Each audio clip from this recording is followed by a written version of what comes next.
Donald Trump's administration has been one disaster after another, but I really don't think there has been one more humiliating than what has happened to Usha and JD Vance on their trip to Greenland. It started bad, it got worse, and it is ending in a way that is almost inconceivable for how embarrassing this is for them. We are going to get into all of it, how not only were they humiliated when they landed, but when JD Vance held his press conference in Greenland, oh boy, did it only get worse because of what he was confronted with.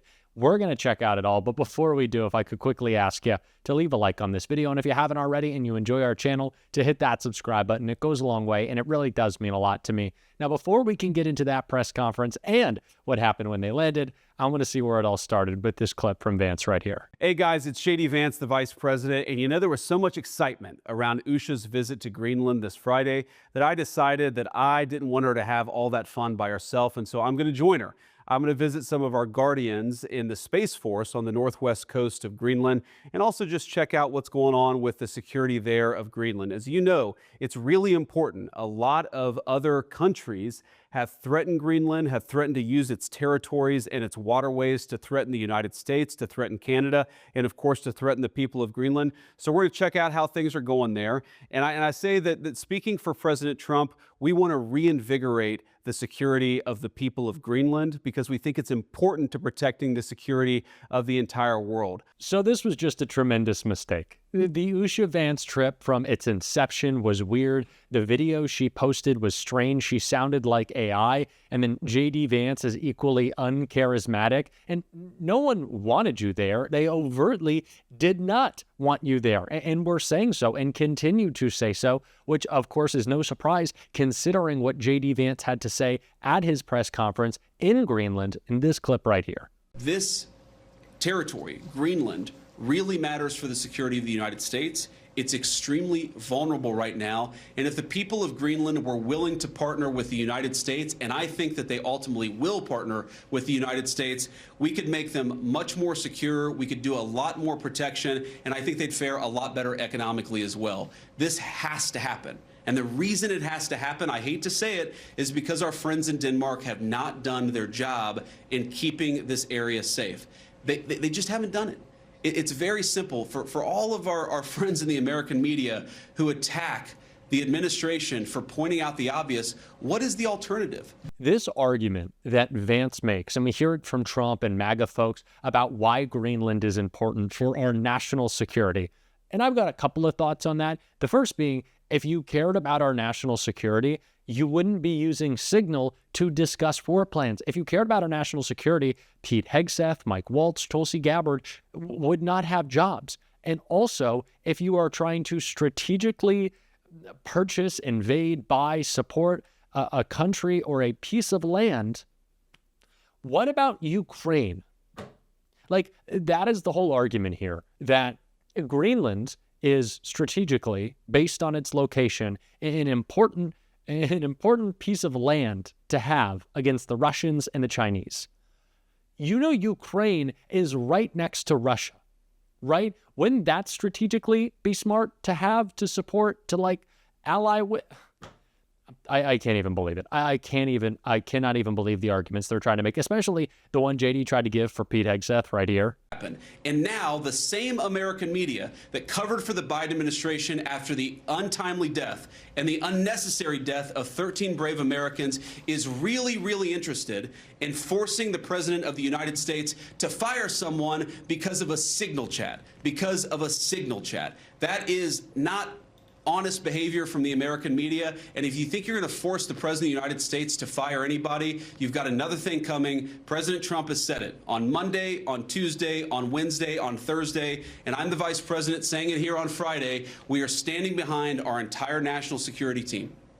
It always comes back to this, doesn't it? It's the media's fault, and it's kind of Joe Biden's fault, and that Pete Hegseth is leaking our war plans. He's texting the most sensitive classified information, putting American troops in harm's way, putting all of us in harm's way. That's the media's fault. It's just so ridiculous, especially because we can see the text, we see the chats, And one of those is exactly what J.D. Vance was asked about, like I said, confronted over his really attack on Donald Trump's intelligence right here. Did you express your concerns to the president that you were opposed to the Houthi strike? And also, what did you mean when you asked, or when you said in that thread that the president wasn't aware that his directions for Yemen were inconsistent with his message on Europe? Well, I didn't quite say that. I think that's a slight misunderstanding of what I said. But we've talked, of course, in the American media about Signalgate, as I called it, for the past week. And here's what I told the president and the entire national security team is that, yes, it is in the interest of the United States of America to preserve navigation. Yes, it is in the interest of the United States to kill terrorists who are preventing navigation in the Red Sea. But we got to make sure that we do it right. JD just came out and said it in those texts as much as he wants to deny it. He thinks that Donald Trump is stupid. He thought he was wrong for what he said. He can't admit that now that it's public. He's running away from it. But it's just a complete disaster that J.D. Vance can't escape, which is what this trip was as well. Maybe this was their attempt to distract from that. I don't know why you think embarrassing yourself and your wife and your children is a good distraction from the embarrassment of yourself that is already happening. But yeah, we got more embarrassment. Because take a look what happened when J.D. Vance and Usha Vance arrived in Greenland.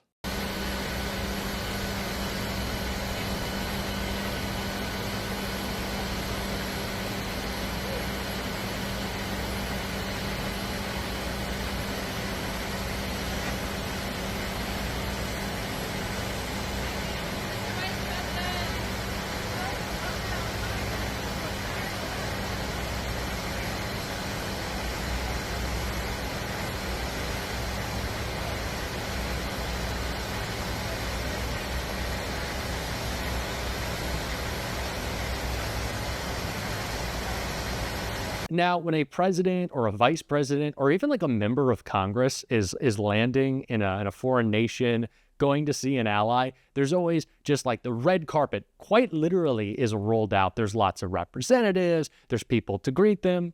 No one.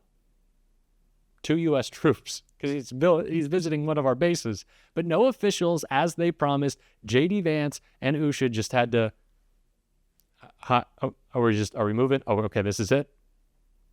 Oh, okay, bye. Like, just so funny to watch what their trip has amounted to. This thing that there's videos posted about, and we're hyping it up, and Usha's got her little sizzle reel going of I am going to be visiting for a dog sled race. And this is all we get? Like a little half-hearted handshake in a bad press conference from Vance? These people are jokes. I have no sympathy for Usha Vance. I don't know why anyone would. Like, for being humiliated over and over again. This is what you deserve when you align yourself with these people. You are always bound to get screwed over when you attach yourself to Donald Trump. Either you're going to jail, you're getting thrown under the bus, all your money's going to be gone, probably at some point. No sympathy for Usha. I'm actually almost kind of glad that she got roped into this. Things have been kept so quiet for her. If you're defending your husband who lacks a spine and is defending Donald Trump, you're not a good person. I'm sorry. I'm sure Usha Vance in her previous life was nice and liberal and supportive of Democrats and probably a goodish person. But you've given all of that up, what? To go have no one greet you on a trip to Greenland? Was the sacrifice worth it for this embarrassment? Really? I don't get these people. I truly don't. And they continue to make us look bad. They should not have their jobs, which is exactly what Eric Swalwell was saying about Pete Hegseth on MSNBC right here. Congressman, it's good to have you here. Yeah, you formerly were you. on the Intelligence Committee. Yeah, 8 years. This sort of, my fears here, there's both how much they screwed up here, there's the lack of the accountability, and then there's just like the general competence of the national security team. Yeah, and the lying, right? They're compounding the mistake with just lying to us and gaslighting us. And most Americans, from you and I to Dave Portnoy at Barstool Sports, right, are saying, like, stop gaslighting me. Like, we see what you did. Just tell us how this is not going to happen again. It's kind of scary to me to have this guy running DOD, and you would think maybe this moment might shake something loose. Well, it's also a green light now to our enemies, right? They're like, oh, these are the guys running your national security? Okay, like, we could probably hit you. I thought the best question, frankly, was from Jimmy Gomez. It was on the second day, and he's one of the junior members of the Intel Committee, and so he went near the end. And he said, were any of you aware as to whether Pete Hegseth had been drinking before he leaked classified information?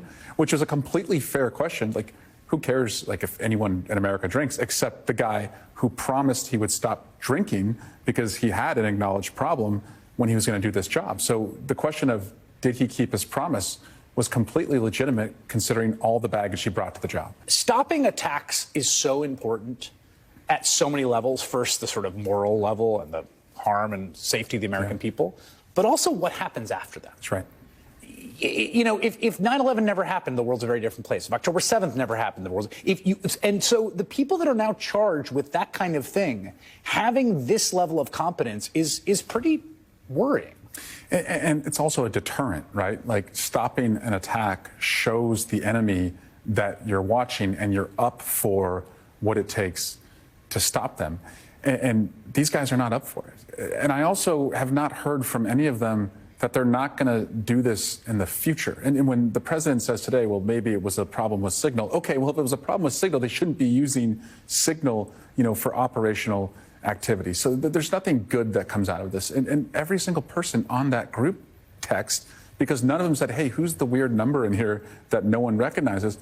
They should all lose their access to national security information, because that's what would happen, as you pointed out earlier, to anyone else in the government. The one thing that I haven't heard anyone say, even Trump, who doesn't seem to quite understand what Signal is, though people have clearly been trying to explain it, is that they all seem to be conducting classified work on their personal phones. Like, I don't think these are their government phones. In fact, Steve Witkoff, who sort of had this long post about, haha, I left my phone at home, it was because that was his personal phone, which he didn't take with him to Russia, which, again, good idea to not do that. Bare minimum that he passed. Bare minimum, but the idea that they're all just walking around with personal phones is just a gaping security hole, and that goes all the way through to them putting Starlink on the roof of the White House. And so we're not helpless against that in Congress.